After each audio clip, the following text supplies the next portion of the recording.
Halo guys, balik lagi dengan Efek Movie. Seperti biasanya kami akan mengulas drama dari Korea lagi. Drama ini berjudul The Uncounted Counter yang berjumlah 16 episode. Yang berarti kedepannya nanti akan dibuat beberapa part. Mengingat episodenya yang begitu panjang dan berdurasi lumayan lama. Untuk ceritanya akan mengisahkan perjuangan seorang pemuda yang telah ditakdirkan menjadi pemburu iblis. Selain itu, meski dia telah ditakdirkan menjadi seorang pemburu iblis, banyak sekali mengalami masalah dalam kehidupannya di dunia, yang mana dia dan teman-temannya selalu ditindas oleh salah satu penguasa di sekolah. Mau tahu kelanjutan ceritanya? Tonton video ini sampai selesai. Tapi sebelum kita menuju topik utama, jangan lupa. Drama dibuka dari seorang anak kecil yang bernama Somon sedang bersama keluarganya sehabis pulang dari rumah neneknya. Disebutkan pula saat ini kehidupan dari Somon kurang bahagia, lantaran kedua orang tuanya sedang sibuk akan pekerjaannya menjadi polisi dan detektif.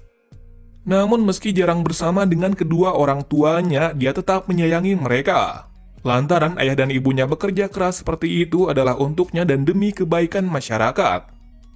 Nah, dalam perjalanan pulang ayah dari Somon diwanti-wanti teman kerjanya untuk berhati-hati. Sesaat mengatakan hal tersebut, tiba-tiba ada sebuah truk yang menghantam mobilnya. Atas hal tersebut terjadi kecelakaan yang mengakibatkan ayah dan ibu Somon telah tiada. Sedangkan Somon sendiri selamat akan hal itu. Namun salah satu kakinya telah mengalami luka yang cukup parah. Ternyata hal ini bukanlah sebuah kecelakaan, melainkan sebuah pembunuhan. Kenapa seperti itu? Karena pada waktu ini teman dari ayah Somon juga telah dijatuhkan oleh beberapa kelompok misterius. Seusai hal itu, polisi mulai menyelidiki dua kasus tersebut. Namun mereka menyimpulkan fakta sebenarnya, kalau kecelakaan dari keluarga Somon adalah murni kecelakaan.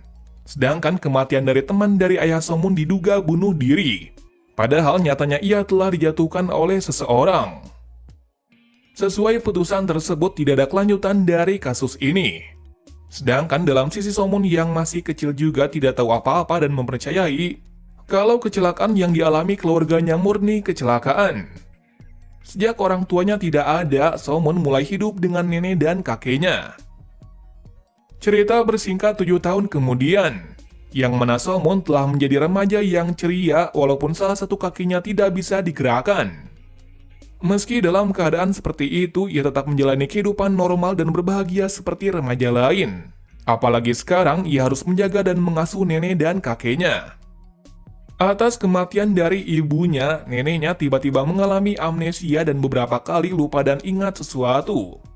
Sejak saat itu, Somon berpikiran untuk tidak membuat neneknya tidak kecewa lagi. Untuk itu, ia berusaha keras dan menjadi lebih baik lagi agar tidak mengecewakannya suatu saat. Selain dukungan dari neneknya, Somon juga memiliki dua teman sejati. Mereka bernama Ungmin dan Im. Diceritakan kalau mereka berdua adalah teman dari Somon sejak masih kecil hingga sekarang. Bahkan mereka juga yang membuat Somon bisa percaya diri walaupun dalam kondisi yang seperti ini. Meski teman dari Somon tak sebanyak yang lain, tetapi mereka berdua telah dianggap sebagai keluarganya. Di waktu yang berbeda dilihatkan sekelompok misterius berbaju merah sedang mengejar seseorang. Usut punya usut, ternyata kelompok berbaju merah tersebut adalah seorang pemburu hantu. Disebutkan kalau mereka adalah seorang manusia yang mendapatkan kekuatan istimewa dari malaikat. Nah, orang seperti mereka ini disebut sebagai counter atau pemburu iblis. Namun ternyata sebelum menjadi seorang counter, mereka juga manusia biasa. Namun suatu ketika malaikat memilih mereka untuk menjadi counter, dan sebagai imbalannya mereka akan dihidupkan kembali. Yang berarti sejak awal malaikat hanya bisa memasuki tubuh si counter ketika si counter sedang koma. Dan jika sebaliknya, malaikat tersebut tidak bisa memasuki tersebut dan menjalani kontrak dengan si counter. Jadi di sini bisa dibilang kalau para counter ini istimewa, karena para malaikat tidak memilih seseorang sembarangan. Seperti julukannya, mereka ditugaskan untuk menangkap roh jahat yang turun ke bumi yang merasuki manusia. Buruknya di sini ada berbagai tipe roh jahat yang turun ke bumi. Entah apa alasan mereka, tetapi yang pasti itikat mereka ke bumi adalah hal yang jahat. Namun di sini para roh iblis tidak bisa berkeliaran dengan mudah dengan wujud aslinya. Untuk itu mereka selalu merasuki manusia untuk menjadi wadah. Tetapi mereka tidak bisa memilih wadah secara sembarangan. Karena roh jahat hanya bisa merasuki manusia yang terlanjur menjadi jahat. Maksudnya orang-orang yang berpikiran negatif dan suka tindakan kriminal. Buruknya lagi jika para roh jahat itu memakan roh manusia, maka ia bisa menjadi kuat. Atau kata mudahnya mereka naik level. Dan dalam penafsiran dari para counter, para roh jahat yang sangat sulit ditangkap adalah level 3 ke atas. Nah, itulah penjelasan mengenai counter dan beberapa tugas mereka. Kita kembali ke arah ketiga counter yang sedang mengejar roh jahat. Buruknya mereka mendapatkan musuh yang terbilang kuat, yakni roh jahat level 3. Dan itu bisa terbukti meski mereka bertiga melawannya secara bersamaan, roh jahat tersebut bisa menyerang balik dan malah mengalahkan mereka bertiga.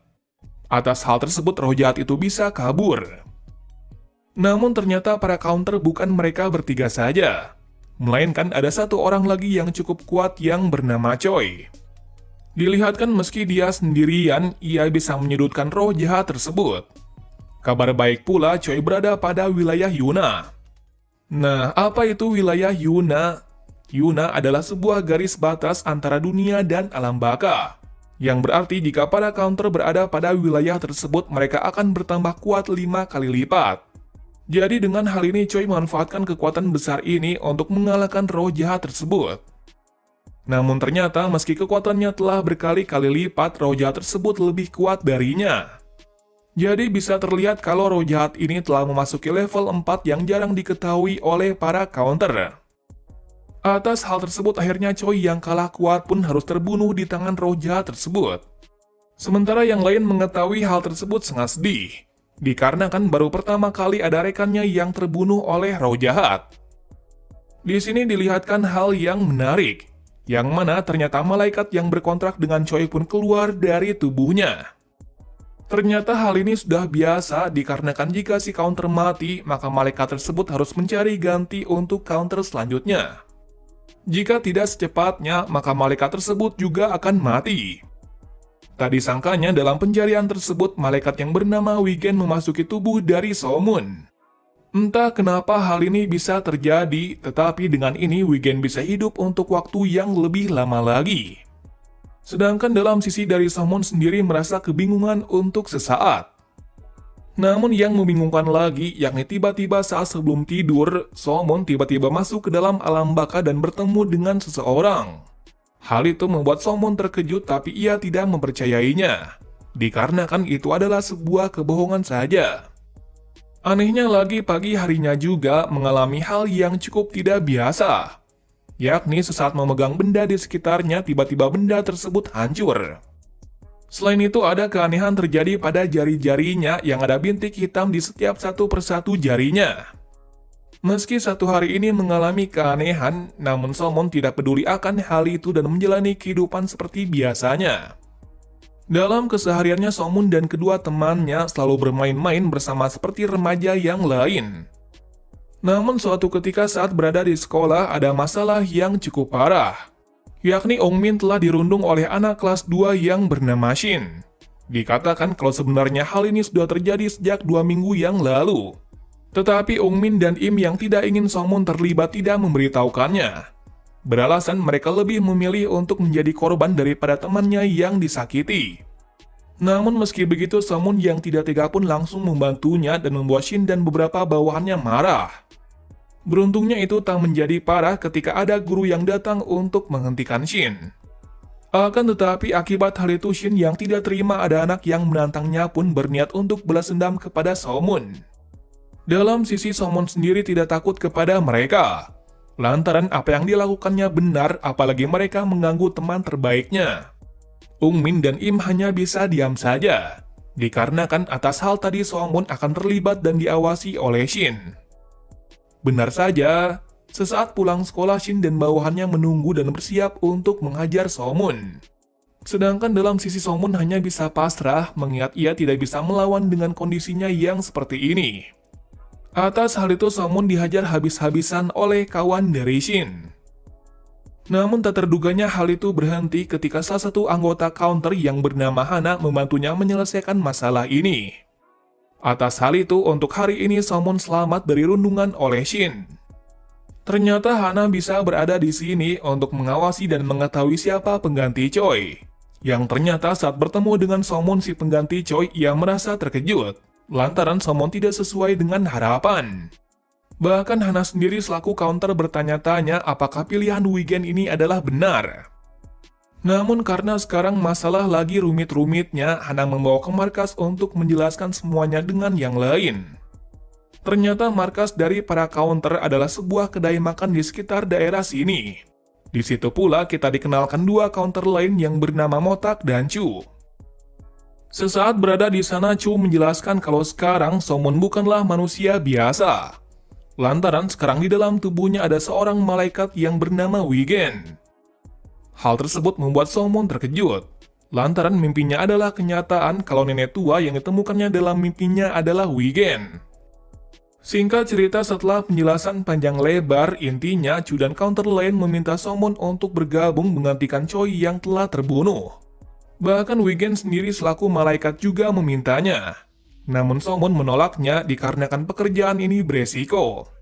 Alasannya jika ia mati dalam tugas ini sama seperti Cho, ia akan membuat neneknya kecewa dengan kehilangan keluarganya lagi.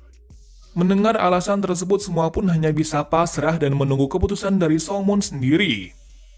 Atas hal tersebut, Somon pulang dan mulai merenungi apakah dirinya bergabung atau tidak. Namun saat pulang, ia mendapati kabar kalau Ungmin telah dihajar oleh Shin di halaman sekolah. Mengetahui hal itu, Somon bergegas ke sana untuk menghentikan mereka. Namun alih-alih itu malah dia yang dihajar habis-habisan. Namun tak disangkanya dalam keadaan seperti itu, Somon sempat menghentikan pukulan dari Shin. Ternyata Somon bisa menghentikan pukulan dari Shin karena itu adalah kekuatan dari counternya. Namun saat ini Somon belum sadar akan hal itu. Jadinya sekarang ia belum bisa menguasai kekuatan itu sepenuhnya. Pada waktu yang sama pula tiba-tiba Hana, Motak, dan Chu datang ke sini untuk membantunya. Kenapa mereka bisa tahu keberadaan dari Somon? Dikarenakan seorang counter bisa mengetahui keberadaan dari rekan kerjanya dalam jarak 100 meter. Tetapi dalam kasus dari Hana sendiri cukup berbeda, yang mana dia bisa melihat dan mendengar sampai jarak 100 km. Jadi dari sini bisa diartikan kalau setiap counter memiliki kemampuan masing-masing. Yang mana Hana ahli dalam sensorik, sedangkan Chu adalah seorang ahli medis yang bisa menyembuhkan apapun. Sementara untuk Motak sendiri ahli dalam bertarung, oleh sebab itu ia memiliki fisik yang kuat dan tidak terkalahkan. Nah, kedatangan mereka ke sini adalah untuk membantu Somon sekaligus memberitahunya kalau pekerjaan menjadi counter tidak seburuk yang dikira. Apalagi dengan hal ini mereka bisa menyelamatkan nyawa seseorang dari gangguan roh jahat. Singkatnya, mereka pun membuat pelajaran kepada Shin dan kawannya agar tidak menindas orang lagi. Sedangkan dalam sisi Hana pun membawa Somon yang sedang pingsan ke markas untuk menyembuhkannya. Seusai membuat pelajaran kepada Shin dan bawahannya, Chu dan Motak pun langsung membuat mereka bertiga lupa ingatan. Tujuannya jelas agar Shin dan kawannya tidak mengetahui keadaan sebenarnya. Di markas sesaat tersadar, Somon merasa kebingungan kenapa berada di sini dan kenapa tiba-tiba ia merasakan kakinya yang tidak bisa bergerak. Ternyata Chu sudah menyembuhkan akibat tadi Somon yang terluka parah akibat dihajar oleh kawan dari Shin. Melihat dirinya bisa berjalan lagi, Somon sangat senang dan bahagia. Lantaran hal ini adalah mimpinya sejak dahulu. Atas hal itu, Somon yang tidak bisa berkata-kata karena saking bahagianya pun menangis dan berterima kasih kepada Chu dan yang lain. Di tengah pembicaraan itu, tiba-tiba Hana mendeteksi kalau ada roh jahat level 1 berkeliaran di daerah sini. Alhasil dengan hal itu mereka mulai menyebar untuk bisa menemukan roh jahat itu dan mensucikannya. Dalam keadaan seperti itu, Somon juga turut andil dalam pencarian itu. Beralasan ia ingin berterima kasih atas menyembuhkan kakinya. Singkatnya, saking senangnya Somon bisa berlari, dia pun bisa mengimbangi kecepatan dari Motak. Motak sendiri merasa kebingungan kenapa Somon bisa beradaptasi dengan kekuatan counter secepat itu. Saking cepatnya Motak sampai-sampai ketinggalan jauh oleh Somon. Dalam sisi Somun yang lagi bersemangat-semangatnya pun menelusuri daerah sekitar untuk menemukannya. Singkat cerita, dia bisa menemukannya. Namun masalahnya meski dia menemukannya, tetapi dia tidak bisa menyelamatkannya. Dikarenakan dirinya tidak tahu cara menggunakan kekuatannya ini. Alhasil ia hanya bisa menunggu Hana dan yang lain untuk bisa membantunya. Tetapi sesaat melihat kalau ada anak kecil yang terhampar lemas pun mencoba untuk menyelamatkannya. Di waktu yang tepat pula Motak dan yang lain pun datang untuk membantunya. Atas hal tersebut masalah ini terselesaikan dan Hana bisa mensucikan roh jahat itu dengan mudah. Dari sini juga Somon mendapatkan sesuatu dari pekerjaannya ini. Yakni dengan ini ia bisa menyelamatkan seseorang dengan kekuatannya. Bahkan Hana dan yang lain mengapresiasi tindakan dari Somon yang sangat tanggap ini. Selesai masalah tersebut, Hana dan yang lain mencoba memujuk Somon untuk bergabung. Sayangnya Somon belum bisa menerimanya untuk saat ini. Alasannya ia tidak ingin neneknya menderita jika ia sampai mati dalam bertugas. Mengetahui hal tersebut, Motak yang kecewa memberinya satu kesempatan lagi. Yakni jika Somon besok datang ke taman maka ia akan diterima. Dan jika sebaliknya maka haknya sebagai counter akan dicabut dan digantikan oleh orang lain. Hal tersebut membuat Somon bimbang. Lantaran ia sangat ingin bergabung, tetapi dalam sisi lainnya juga tidak tega terhadap neneknya yang selama ini merawatnya. Dalam ketidakpastian tersebut, Somon menemui Wigen di alam baka untuk membuat kesepakatan. Yakni jika Wigen memperbolehkan dirinya bertemu dengan kedua orang tuanya, ia akan menerima pekerjaan ini. Melihat tekad Somon, Wigen menerimanya. Alasannya Wigen tahu kalau Somon bisa mengungguli yang lain dan menjadi counter terhebat. Part ini kita akhiri dari Somon yang telah memutuskan untuk bergabung ke dalam skuad pemburu hantu. Melihat hal itu, Hana dan yang lain sangat senang. Dikarenakan dengan kehadiran dari Somon bisa mengobati rasa kehilangan teman kerja mereka yaitu Choi. Terima kasih sudah menonton video ini.